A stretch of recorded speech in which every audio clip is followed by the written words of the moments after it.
around here is disappear for 3 months and then just upload a video that nobody really asked for. And so we're going to be doing that today. Welcome or welcome back. My name is Jamie and I'm a freelance book illustrator. I graduated college about a year ago and I've been kind of navigating the freelance world ever since. And we're going to be working on a book page spread, a picture book page, picture book spread. A spread from a picture book that I am currently working on called Mushroom Rain. It's about mushrooms and rain. And yeah, that's really the only intro that we're doing today, besides the fact that I wanted to point out my hair is now back. Really, honestly, we've come full circle to my icon. So do with that what you will, and with that, let's go have a seat. Or maybe we should stand. Wouldn't it be great if there was a desk where I could do both? Hey, well guess what? FlexiSpot is the solution to this. They have a bunch of really cool desks, including standing desks, and sitting is something that I have to do a lot for my job, and that can get tough, especially because I also try to live a fairly active lifestyle. Luckily, FlexiSpot had my back and sent me one of their standing desks. You can adjust the height of the desk based on your personal needs, as well as program memory preset heights, whether that be for standing or sitting. It's however long your body is. The desk is stable no matter what the height is. There's no shaking or wobbling even at its tallest setting. You don't even have to be touching it. You can use the link in my description to get $15 off your own standing desk. Thank you again to FlexiSpot for improving my workspace. So let's begin actually drawing, huh? That's probably the whole reason you're here. At least that's how it was advertised to you, so you were probably very confused when the video started and you heard the NFL theme playing. Anyways, hello, and let's begin the actual art. So, like I said, this is a spread from a picture book that I'm working on called Mushroom Rain, and the author's name is Laura K. Zimmerman. I believe she has a background in mycology. And the book itself is a poetic, nonfiction children's book about how when it rains, the rain picks up spores from mushrooms and carries them to new locations and allows them to bloom in places that they normally wouldn't, and mushrooms can be really widespread that way. This specific spread that I'm working on right now is about how animals and creatures can interact with the mushrooms, and the actual text, which you won't see until the very end, says, "Many are tattered and torn with traces of visitors left behind, chomps, scrapes, and gnaw marks with riddled tunnels inside." And this is basically all that I have to work with. There were a few small art notes suggesting what sort of animals to show here, which was really helpful to get some insight as to what the author was thinking with this. But the book as a whole, I would say some pages had no notes really, and others had maybe a sentence of suggestions as to what kind of visuals I could create. So it was pretty much up to me, which was really nice. Sometimes that's a bit intimidating to not have a guideline, but for something about mushrooms, something that I have extensive knowledge on, at least to a citizen scientist degree, was really cool because I could really bring my own knowledge and my own passion to the table rather than just relying on someone else's. So if we're talking about what I'm actually doing here, obviously you're seeing some time-lapse stuff and some in real time where I'm drawing at my real pace. But I started with a sketch. The sketch was approved by the author and the editor. And then from there, they said, go ahead and go on to final. And that's what I'm working on here. You can see at this very moment, I'm filling in sort of some big shapes to give myself a color study guide, because I really don't go into this with much of a plan. And this is kind of the most planning that I will do is figure out, okay, do these colors work together? Do these values show up when placed next to each other? And that just sort of gives me an idea moving forward when I start to fill in those big shapes.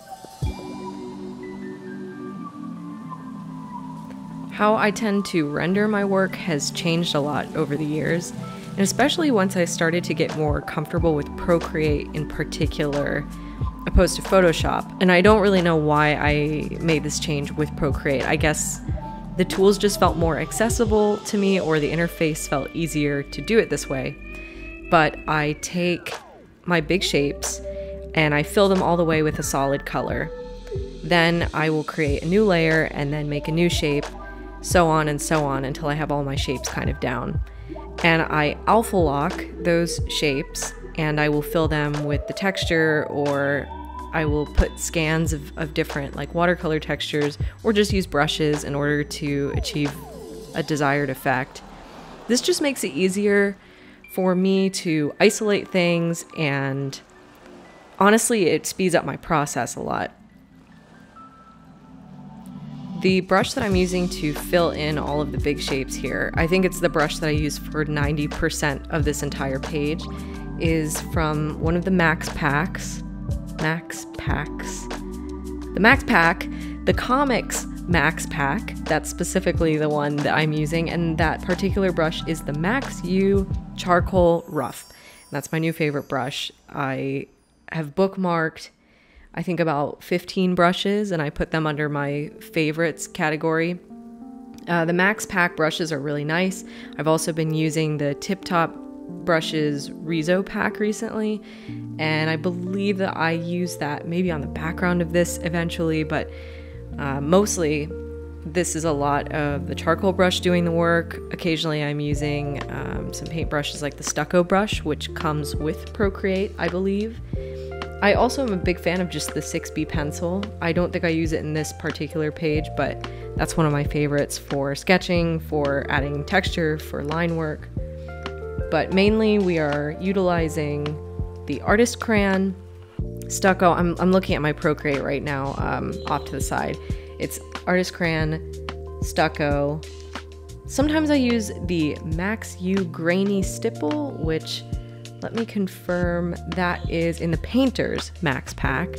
I know I'm throwing a lot of brushes and words at you, but yes, Max Pack. Man, Mr. Max really did make some good brushes, because they are basically all I use now, besides some of the pre-programmed Procreate brushes.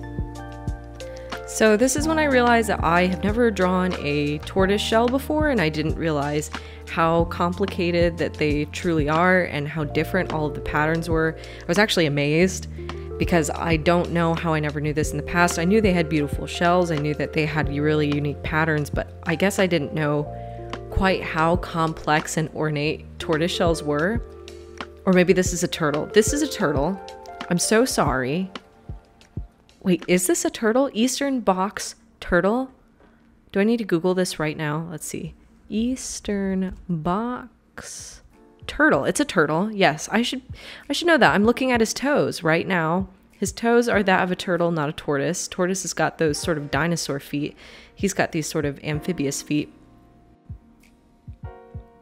I find so many times recently going into books, I think it's specifically working on books, I'm having to draw a larger variety of subject matter, things that I normally would not draw. And I know that tortoises and turtles are really kind of within my realm, in my sort of nature language, but I'm just discovering that I have never drawn a shell before specifically. But that's the great thing about doing books, is there's so many different things that you can draw as subject matter, and I'm realizing how many things I have not really focused on in my life. So it's kind of fun to make that discovery.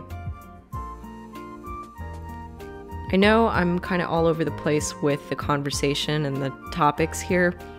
I'd like to think that we're just sitting across from each other and drawing, and that's kind of naturally what would happen anyways. But I want to touch on technique, of course, and I want to touch on, you know, technically what I'm doing, artistically, decisions I'm making, but I also want to kind of talk about life and my experience so far. It's been a year since I graduated, a year and a month, basically, which is kind of crazy to me because it felt like this year just simply didn't exist. I'm sure that a lot of people probably felt that way. But a lot of sort of insane things also happened, especially in my career this year.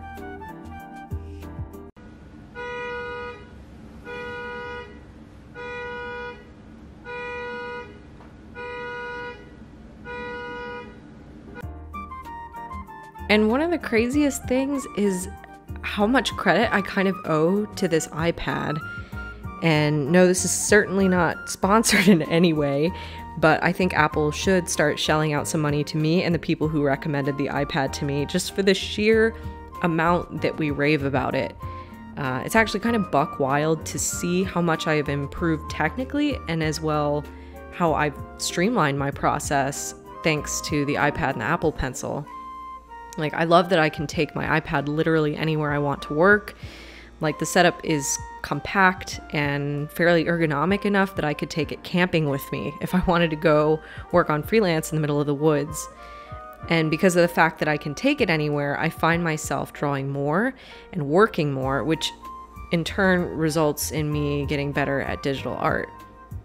I also love Procreate. I love how cheap it is. I love the brushes. I love how simple and easy the interface is. I mean, it took me about a week to get the hang of it, which is not much time at all if you know anything about sort of like learning an Adobe program. The learning curve is a lot smaller.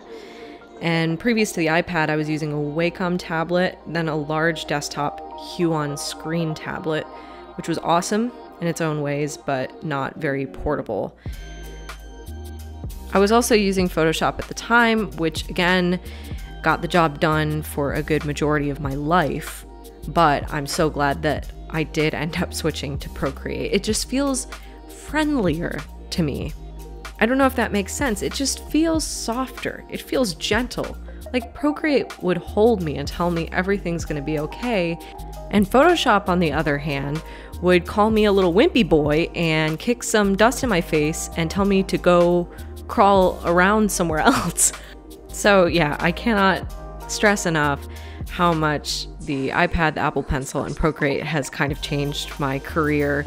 And I genuinely believe that the reason I am able to do the work that I'm doing and freelance at the pace and the intensity that I am is thanks to my iPad, and thanks to the fact that I can now go to cafes and work and get out of the house and not go completely insane. So you can see now the shell is just about done. I'm kind of putting some finishing touches. I love to put a little bit of red line work, which I've talked about before in my gouache video. Just putting that little bit of red. That little hit of red, something about it. I remember my instructor, George Pratt, used to use cadmium red, and he would just like take it on the edge of the brush and like flick it on the ear. And it was always like, I watched you do that, and yet I still don't know how you did that and how you made it look so good. So I always think of that when I use a little bit of red in my work. Just those little hits, that's all it takes. Now I'm about to pull in a watercolor texture from my photos, and I did not realize that I had some NDA stuff in my camera roll, and I had already sort of edited the timing of the music in this video, so I couldn't delete this clip. So we just blurred that for now. I know that was kind of sexy and scandalous, but please don't be distracted from this watercolor texture that I am pulling in that I made on cold press watercolor paper and scanned. So these are my own little handmade watercolor packs for myself. And I basically put these in. You could see I selected it, inverted the selection of the mushroom cap, and applied that watercolor texture only to that area. And then I go in and check out all the blend modes. I basically test every single one just to see what each effect does and how it changes the watercolor texture. I kind of know what most of the blend modes do. There's still a few that when I use them, I'm like, this is insane. What are you doing to my art? Why does it look deep fried and microwaved? But hey, sometimes that's what you're going for. And that's why I love blend modes, because it's always kind of surprising to see what kind of effect it produces. Hey, fun little mushroom tidbit. This is my favorite mushroom, which is a little silly because, I mean, he's not that incredible. I actually take that back. That was an awful thing to say. He is very incredible. This is the king Bolite, also known as the porcini or the penny bun or Bolitis edulis. They are choice edible. I have not found one myself yet. They tend to grow more in colder climates. They can even grow in snow, and they grow near the base of a tree. They are bolite, which means on the bottom side, on the underside of the cap, there are pores instead of gills, so it's kind of spongy looking. And the base, man, this guy can get very thick. This guy's a very thick, short guy. Very sensual round bottom, and the reason that I chose this one was because eventually you will see when we get to the inside of it, there's sort of a cross section where ants have tunneled through the mushroom and laid eggs within, which would suck if you were foraging and you found it, because then you absolutely could not eat it. But for the ants, this is great news. And the reason that I chose it for this sort of tunneling effect is just because that stalk is so thick and has a lot of free real estate for the ants to climb through and to make their little nests.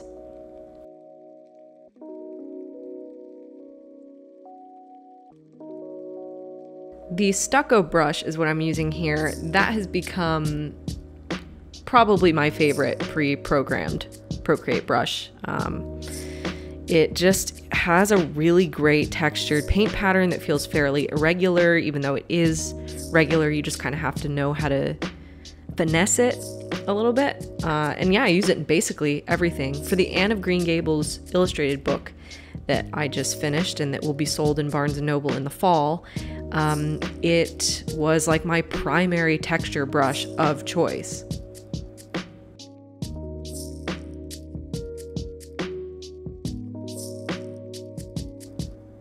While I'm working on these tunnels, I guess something that you should know if you are new here, and if you haven't figured it out already, I really do love mushrooms very, very much. And my senior thesis at Ringling College of Art and Design was an illustrated guide to mushrooms. And previously, you could not purchase that book. It was just too hard for me to try to produce and distribute on a large scale. I only bought one physical book for myself just to have it. And obviously that all happened during COVID times. We did not get to have our senior show, and it just kind of felt very anticlimactic. But since then, like, I really enjoyed working on my thesis. I loved having a passion project that had to do with science and art combined, especially mycology. This book, Mushroom Rain, I am thinking of as like a sort of part 2 of my thesis, even though I was not the one to come up with the literary content opposed to my thesis. This is a great way if you want to support me, or if you ever wanted to buy my thesis, if you are someone who has come across that and asked me about it. This is a great alternative to that. And I don't know exactly when it is projected to show up in bookstores and be for sale online. I do believe it is sometime in fall 2022. No, spring 2022. I'm pretty sure it's spring 2022. Obviously, I'll be updating people on my Instagram and Twitter when things start coming out into stores, which is kind of far out in the future, but I feel like I gotta say something since I've been working on these projects for so long now, and eventually they're going to start coming out. It just doesn't feel like it yet, and none of it feels real when I'm working on it. Feels like I'm kind of just drawing pictures and doing it for fun rather than doing it for publication. Here you can see I'm drawing some ants, of course, in their tunnels, and I just drew black little ants, very simple, like literally a figure 8 with legs. But I noticed that they were kind of blending in with the tunnels, and although you can see them, I thought it might be fun to add this sort of speckle brush halo behind them to have them kind of glow. And I really took inspiration from the illustrator Lisk Feng for this, who does amazing textured stuff. And she's got this sort of white glow on the edge of a lot of her objects that just give it a little oomph, a little something special. And I've started kind of incorporating that in my work as well lately. here we have a humble field mouse. And boy howdy, if you can look at field mice without feeling something very special in your heart, I don't think you are human. These guys, you've seen these guys? I mean, you probably have.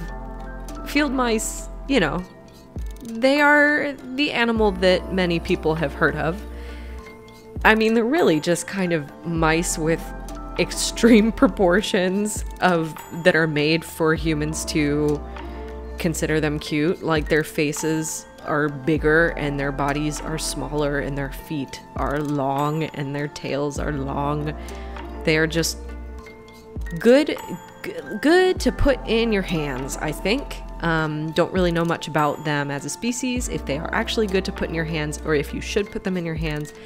But I wanted to put this one in my hands, and I also realized that the size of the mouse seems like he might be a very small guy, because king bolites can get big, maybe not this big.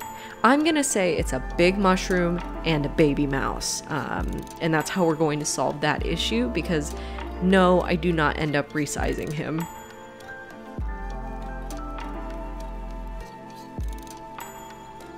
I'm a big fan of adding those little lines only in certain areas. I don't like to add the textured lines everywhere. I just like to put them in accent areas or to accentuate curves, which is what I did on his back. It's also kind of, if you were looking at a mouse from the side, that's where the bristles would start to poke out more in perspective to where you were looking at him, which is kind of how my brain rationalizes these decisions. I often do these things without thinking, so for me to actually have to talk it through is somewhat helpful to figure out what exactly is going on in my own brain.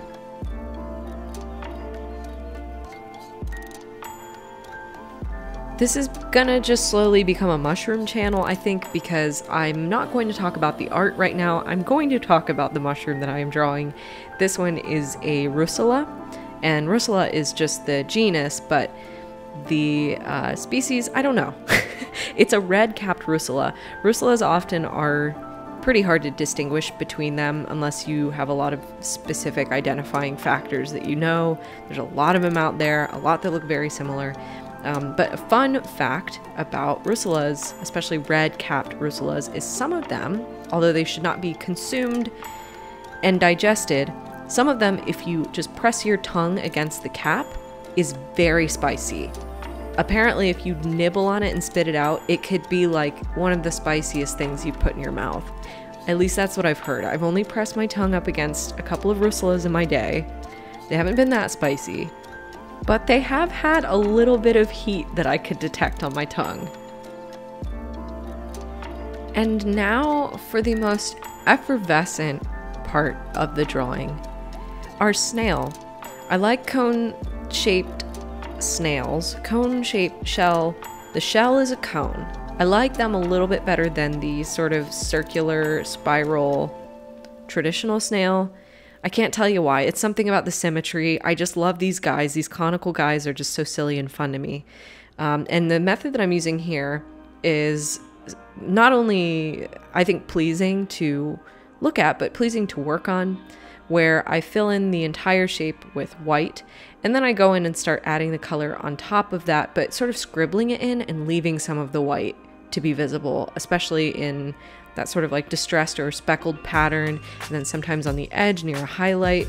That's, again, something that I learned from Lisk Feng after studying her work. She works with a lot of risograph brushes, which produce that effect naturally. I mean, any sort of printing method with offset produces that white halo, and I've been really just digging that lately.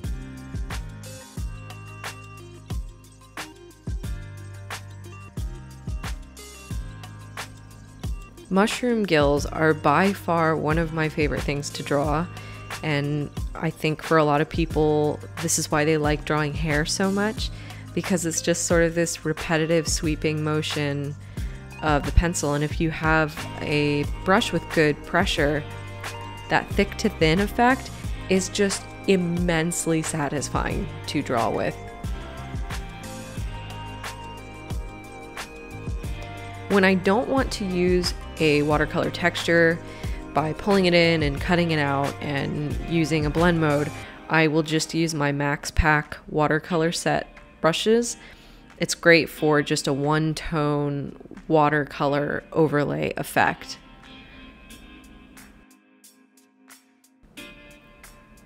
Since we're kind of topic hopping, I thought I would touch on a question that I get very often, which is how I get jobs like this.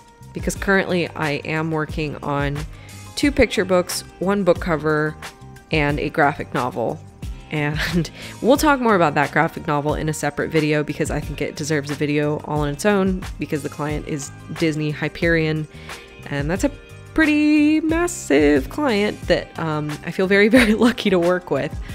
And so yeah, we'll cover that another time. But how do I get my jobs? So I've mentioned this before. I am a part of an agency. My agent reached out to me and the jobs kind of started flowing in from there. I don't know if the clients find me through me or if the clients find me through my agent or my agency's website. I know that my agency will send out emails occasionally featuring our art to a bunch of different publishers on an email list that they have, so it could have come from that.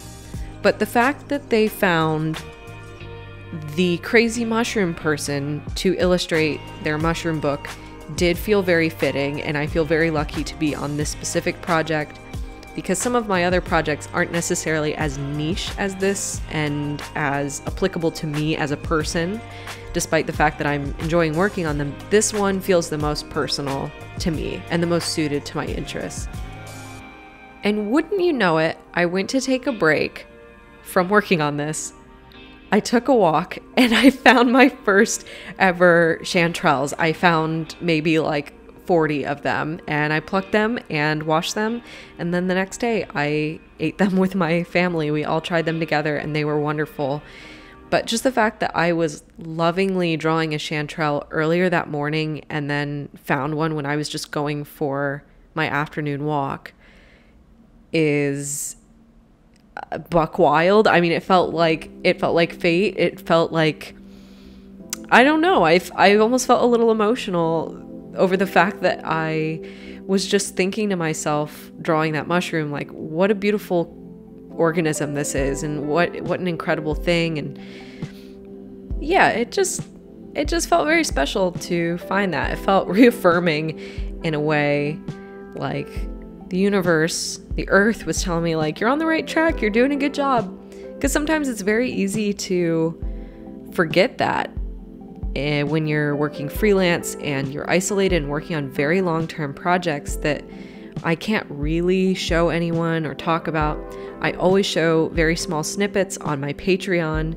This is me very gently plugging it, but I share works in progress, and I have a ton of old process videos that were never posted on YouTube of full illustrations just like this. That aside, yeah, freelance gets really kind of isolating, especially for books, because they just take so long to complete. And for almost a full year, I'm not really able to share anything about what I'm working on. And it's easy to lose sight during that. And that's something I have learned about the nature of my job is I don't know if I was really emotionally prepared for that. And it has been taking a toll on me, and it has been really hard and stressful. Freelance has been a journey thus far, a lot of discovery. I'm doing good. I mean, I'm doing, I would say, very good, and I feel very fortunate to have a lot of work coming my way. There's really not ever any true rest time for the next year. And then who knows what will happen after that. But it is an insane journey, and I'm learning so much, and I hope to make more videos in the future sort of sharing specifically what I have learned and the pros and the cons and the ups and downs and the moments where I'm crying in my shower or the moments when I'm just so happy and feel so fulfilled and proud of myself. We'll get vulnerable another time. For now, we're going to look at these turtle toes.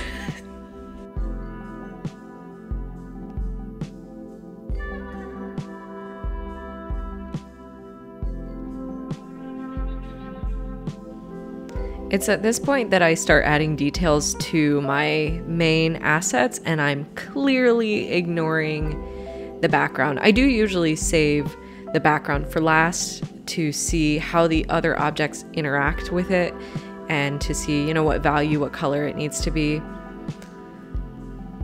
And I tried a lot of different things out for this background. I tried a watercolor overlay here. I even cut out, I tried a different watercolor overlay that I went forward with, and it just wasn't working, and I cut that out of the video because it was just kind of pointless, me pulling in a watercolor texture and deleting it. But yeah, see, back to the snail.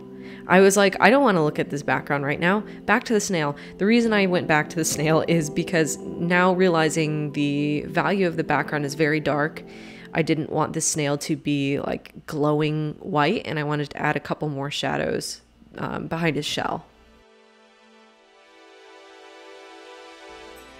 Actually working on the background now, I'm going for a sort of,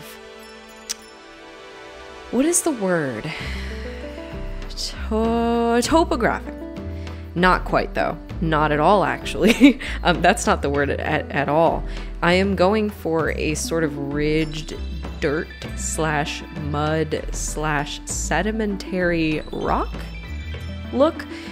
Essentially, it is a forced perspective ground shot. So you can see where there's a lot of things with perspective that doesn't quite make sense here, but because it's a children's book, because I'm going with consistent wonky proportions through the whole thing, I've created the rule of forced perspective, and I'm keeping that rule going and consistent. Forced perspective really only works if you are using forced perspective throughout the entire project. If just one object is forced perspective, it can really kind of throw things off. I did absolutely use half of my favorite brushes to create that background. I basically used every freaking tool in the toolbox, but I think that made it fun and unpredictable and gave it kind of a crunchy, desired effect. Since the video is coming to a close and our drawing time is about to end, I wanted to thank you for being here, and I hope that you enjoyed. Please don't hesitate to ask me any questions. I'm so happy to answer them. And of course, I must remind you that in the description, you can get $15 off an incredible standing desk. Thank you again to FlexiSpot, and thank you for spending time with me here today.